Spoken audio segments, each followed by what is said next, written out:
everybody, just Jimmy here. Welcome to Guitar Simplicity. What is Guitar Simplicity, you might ask? Well, if you've been following my videos, you know that I've been posting a lot of guitar covers and some song tutorials, and I get a lot of personal messages asking simple things like, how do you do a hammer-on? How do you do a pull-off? How do you do this? How do you do that? And I figured it's time to do a series of lessons starting from the very simplest of lessons, and this will be episode number 1, and it's going to be the anatomy of the guitar. That's where you start. Too many people just buy a guitar, pick it up, and hope that they can play, and they don't take any time to learn the different pieces of the guitar. I remember I told someone to palm mute by resting their palm on the bridge, and they went up here and they're like, what do I do?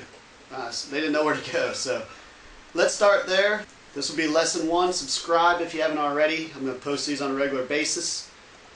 Okay, so we're going to start with, this is an acoustic electric combo. What that means is it's got a pickup internally as well, so it can be plugged in through an amp. And what we're going to do is we're going to look at the guitar. I'm going to lay it here flat, grab the camera, and show you the different aspects of it. Okay, this first portion up here, this is considered the head or the headstock, some like to call it.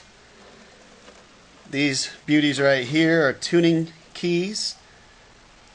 That's where you wrap the end of the string around. Right here is a if you've got a truss rod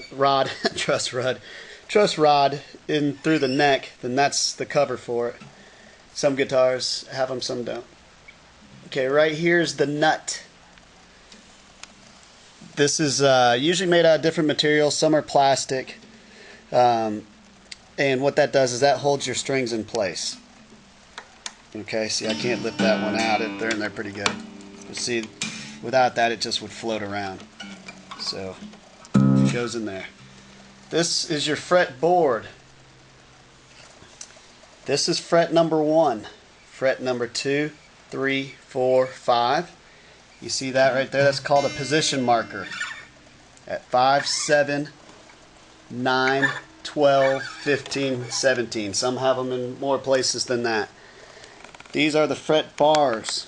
When you put a string, when you press down on a string, that's what creates the sound, because it's resting on that fret bar, reducing the length of the string, or extending it, depending on where you're at. Okay, you can do harmonics by placing your finger above that fret bar. Kind of tough to do one-handed, but whatever. Okay, so let's move forward. On an acoustic, you have what's called a sound hole. That's that right there. Okay, obviously this is the body. Okay, now this is where the bridge is located, and then this is a saddle. Some saddles are made out of ivory. Mine's plastic. I'm going to upgrade to ivory because it's supposed to improve your tone. And then you've got your string pegs right here. These hold the strings down in the guitar body. This guitar does have an output jack right there.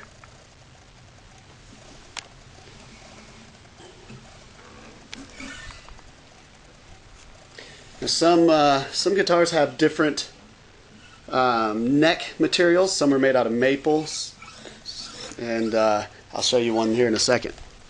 So that's your acoustic guitar. We're going to move over here to your electric.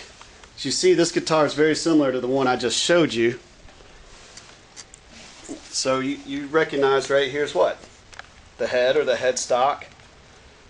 You've got the tuning pegs. Got the nut. Got your frets. And you see you got position marker here at 1, which wasn't on my acoustic, and you got one at 3 as well, which wasn't on there.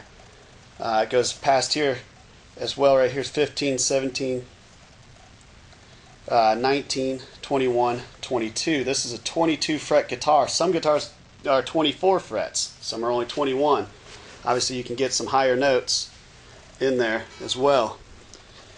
This guitar is a, you'll see that the neck is integrated into the body, and I'll show you the other guitar that has a bolt-on neck. So this neck, replacing that, would be left to a professional or a scrapyard, if you know what I mean. This is a pickup selector switch. That's going to, the down position on this specific guitar, it's going to have just this pickup on, and this is a humbucker. There's some that are single coil pickups, which I'll show you in a second. And this is in the middle position, both are on. It's in the up, this is on. Those create different tones and allow you to mimic different sounds by different guitarists in different songs. Okay, down here you'll see a different setup. This is basically your string stop right here. And Les Pauls have what's called a tune-o-matic bridge.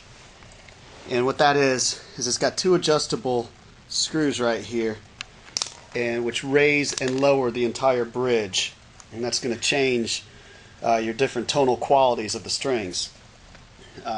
Best left up to the pros at your music shop to adjust that for you. Have them set up your guitar if you do decide to purchase a Les Paul for your first guitar. These are heavy guitars, very solid, so they have excellent sustain qualities. And you'll notice there's 4 knobs on this one. Some guitars have 1, some have 3.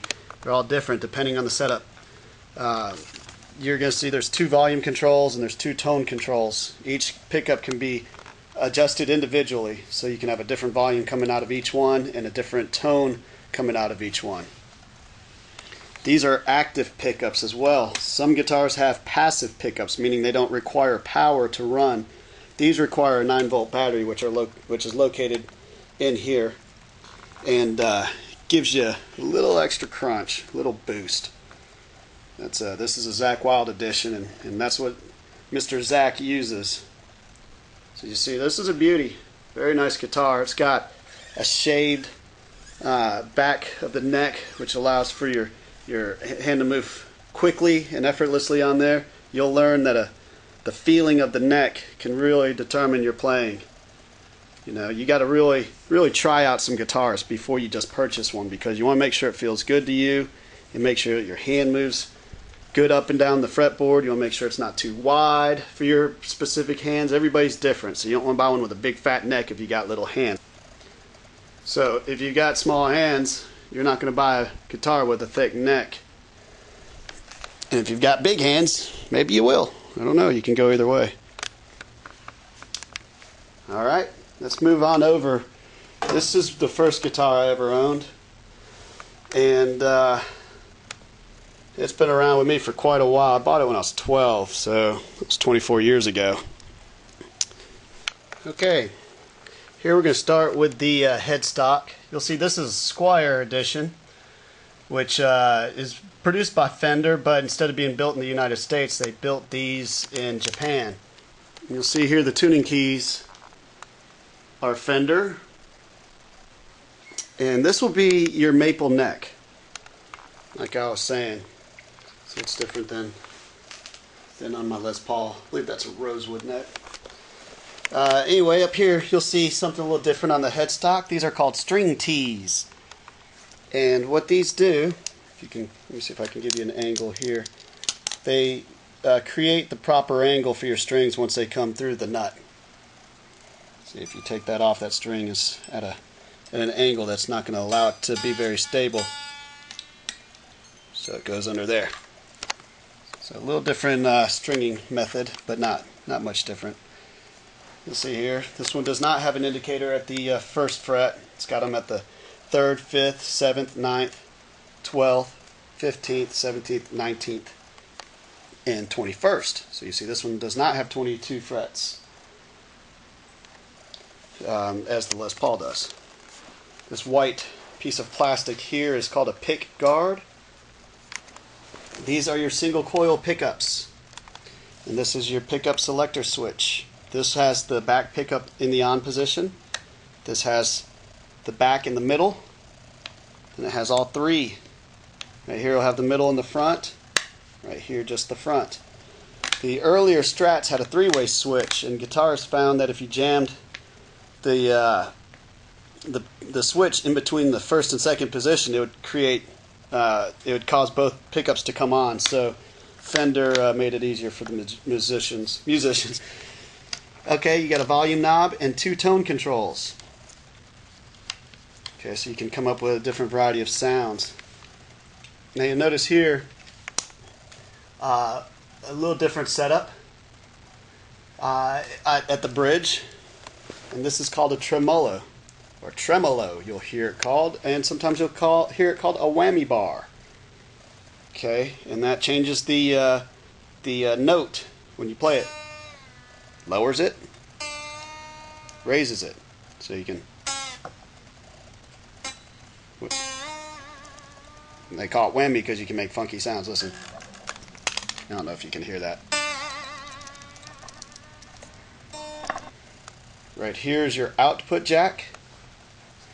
And right there's that truss rod. See if I can get in there. It's not going to focus because those strings are in the way. But I think you can see it. It is right there. So you need to remove the neck to adjust that. It's a steel rod that goes up through the neck, and it'll counteract the string tension, which will make the neck more solid and help you maintain proper tuning. This is the plate that you would remove in order to remove the neck. You see, this is considered a bolt-on neck. Right here are some tension springs. I have the protective plate removed and I have no clue where it is. And you insert your strings up through here. You'll see this guitar is pretty beat up, but it actually still plays pretty good. Doesn't stay in tune for very long, so it needs some adjusting, but it is what it is. She did well for me. At 12 years old, I couldn't complain about this guitar. I had to clean dishes in a restaurant called Porta de Lucas, making $25 a night until I could buy this thing.